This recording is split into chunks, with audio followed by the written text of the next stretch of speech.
Hello friends, welcome to Mani's சாமையல். இன்றைக்கி நம்ம பார்க்க போகிற ரெசிபி நன்னாரி சர்பத் வீட்டில் எப்படி மேக் பண்ணுறதுன்னு பார்க்க போகிறோம்.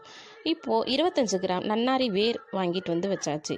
இந்த நன்னாரி வேரை நல்லா வாஷ் பண்ணிவிட்டு இந்த தட்டுற உரலில் போட்டு நல்லா குத்தி எடுத்துக்க வேண்டியது தான். ஓரளவுக்கு நசுங்கினா போதுமானது. இதுக்கு ஒரு 1/2 லிட்டர் தண்ணியை ஒரு பாத்திரத்தில் ஊற்றிக்கங்க. இப்போ இந்த தட்டி வச்ச நன்னாரி வேரை எடுத்து அந்த தண்ணியில் போட்டு நல்லா மிக்ஸ் பண்ணி விட்டு ஒரு மூடி போட்டு மூடிட வேண்டியதாங்க. ஒரு நாள் நைட்டு ஃபுல்லாக இது ஊறி வரணுங்க. ஊறி வந்தால் தான் அதுக்கப்புறம் அந்த தண்ணியை யூஸ் பண்ணி தான் நம்ம இப்போ நன்னாரி சர்பத் செய்ய போகிறோம். இப்போது நன்னாரி வேர் ஒரு நாள் நைட்டு ஃபுல்லாக ஊறிடுச்சு. அதுக்கு முன்னாடி நம்ம சேனல் மணிஸ் சமையலை சப்ஸ்கிரைப் பண்ணாதவங்க சப்ஸ்கிரைப் பண்ணுங்கள். மறக்காமல் பக்கத்தில் உள்ள பெல் பட்டனையும் கிளிக் பண்ணுங்கள்.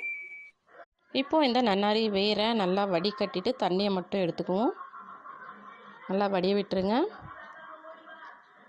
இதுக்கப்புறம் அந்த மீதமுள்ள வேரில் கொஞ்சம் தண்ணி ஊற்றி நல்லா கசக்கி பிழிஞ்சு விட்டு அதுக்கப்புறம் அந்த தண்ணியை எடுத்துக்குவோம். இந்த மாதிரி செஞ்சுக்கோங்க.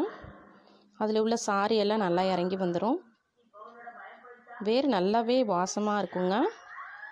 வீடே மணக்குங்க இந்த இது நன்னாரி சர்பத் செய்கிறப்ப. இப்போ இதையும் நல்லா வடிகட்டி வச்சுக்கோங்க. இந்த நன்னாரி வேறு உடம்புக்கு ரொம்பவே குளிர்ச்சியை தரக்கூடியது. சம்மர் சீசனில் நம்ம நல்லாவே யூஸ் பண்ணலாம். இப்போ வடிய விட்டாச்சு. இப்போது இந்த தண்ணியை நம்ம ஸ்டவ்வில் வச்சுட்டு இப்போ பாருங்கள் நல்லாவே வடிய விட்டுட்டோம். இப்போ இந்த தண்ணியை ஸ்டவ்வில் வச்சுட்டு ஸ்டவ் ஆன் பண்ணிவிட்டு இதில் இப்போ 1/2 கிலோ சுகர் ஆட் பண்ணணும். 25 கிராம் நன்னாரி வேருக்கு 1/2 லிட்டர் தண்ணி, 1/2 கிலோ சுகர் ஆட் பண்ணுறோம். சுகரை ஆட் பண்ணிவிட்டு நல்லா கிண்டி விட்டுட்டே இருக்க வேண்டியதுதான். நல்லா சுகர் கரைஞ்சி வந்தோடனே தண்ணியும் கொதித்து நல்லா சுண்ட ஆரம்பிக்கும். அதுக்கப்புறமா பாருங்கள் நல்லாவே கரைஞ்சிருச்சு. நல்லா கரைஞ்சதுக்கப்புறம் நல்லா கொதித்து அந்த சுகரில் உள்ள அழுக்கெல்லாம் வெளியில் வரும். ஒயிட் கலரில் நுர மாதிரி அதை மட்டும் நம்ம தனியாக வலித்து எடுத்துக்க வேண்டியதுதான்.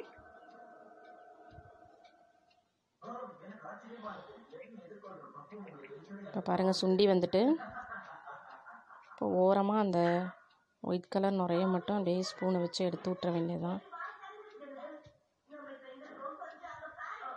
நல்லா கொதிக்க விட்டோன்னே அந்த எசன்ஸ் பதம் தெரியுங்க. நம்ம கடையிலேருந்து வாங்கிட்டு வருவோம்ல அதே மாதிரியே இருக்கும். இதில் நம்ம எந்த கெமிக்கலுமே சேர்க்கல. இதில் ஒரு 2 ட்ராப்ஸ் எலுமிச்சை பழ சாறை மட்டும் புழிஞ்சு விட்டாக்க வீணாக போகாமல் இருக்கும். இதுக்கப்புறம் ஆற வச்சு இதை ஒரு பாட்டிலில் ஊற்றி ஃப்ரிட்ஜில் ஸ்டோர் பண்ணிக்கலாம். தேவைப்படும் போது எடுத்து நம்ம சர்பத் போட்டுக்கலாங்க. இந்த கலரே ரொம்ப நல்லா இருக்குது பாருங்கள். நம்ம ஏதோ ஃபுட் கலர்லாம் யூஸ் பண்ணலை, கடையில் கெமிக்கல்ஸ்லாம். இப்போது நமக்கு 1/2 லிட்டர் அளவுக்கு நன்னாரி சர்பத் கிடச்சிருக்கு. அதை ஒரு பாட்டிலில் ஸ்டோர் பண்ணி வச்சுக்கோங்க.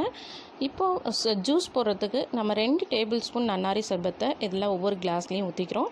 உங்களுக்கு இன்னும் கொஞ்சம் அதிகமாக வேணும்னா இன்னொரு டேபிள் ஸ்பூன் ஆட் பண்ணிக்கலாம். இப்போ 1 டேபிள் ஸ்பூன் அளவுக்கு சுகர் ஆட் பண்ணிக்க வேண்டியதுதான். இதுக்கப்புறமா நான் 10 மினிட்ஸ் ஊற வச்ச சப்ஜா சீடு ஒரு ஸ்பூன் ஆட் பண்ணுறேன். சப்ஜா சீடு ஒரு 10 மினிட்ஸ் ஊறினா போதும். இதுக்கப்புறமா நான் பாதாம் பிசினை நைட்டே ஊற வச்சு வச்சுருந்தேன். அதையும் 1 ஸ்பூன் ஆட் பண்ணிக்கலாம். உங்களுக்கு பிடிச்சிருந்தா இன்னும் கொஞ்சம் அதிகமாகவே ஆட் பண்ணிக்கலாம். சப்ஜா சீட் ரொம்பவே நல்லது, உடம்புக்கு குளிர்ச்சியை தரும். அதை பற்றி நான் ஜூஸ் வீடியோவிலே போட்டிருந்தேன் சப்ஜா சீட் பற்றி. இப்போ தண்ணி ஆட் பண்ணிக்க வேண்டியதுதான். நான் ஐஸ் வாட்டர் யூஸ் பண்ணியிருக்கேன். நீங்கள் வேணால் ஐஸ் க்யூப் மேலே போட்டு சர்வ் பண்ணலாங்க. அது அப்படியே கடையில் உள்ள டேஸ்ட்டுக்கு நமக்கு கொடுக்கும். இப்போ எல்லாத்தையும் மிக்ஸ் பண்ணணும். இதுக்கப்புறம் நான் ஒரு லெமனை 2ஆக கட் பண்ணி ஹாஃப் லெமன் யூஸ் பண்ணுறேன். ரொம்ப லெமன் யூஸ் பண்ண வேணால் புளிப்பு டேஸ்ட் கொடுத்துரும். அது அந்தளவுக்கு நல்லா இருக்காது. ஹாஃப் லெமன் மட்டும் யூஸ் பண்ணுங்கள், ரொம்பவே அருமையாக இருக்கும். இப்போ பாருங்கள் கடையில் உள்ள டேஸ்ட்டுக்கே நமக்கு கிடச்சிரும். எந்த கெமிக்கலும். இந்த வீடியோ உங்களுக்கு பிடிச்சிருக்கும்னு நினைக்கிறேன். லைக் பண்ணுங்கள், ஷேர் பண்ணுங்கள், செஞ்சு பார்த்துட்டு கமெண்ட் பண்ணுங்கள். Thank you for watching video.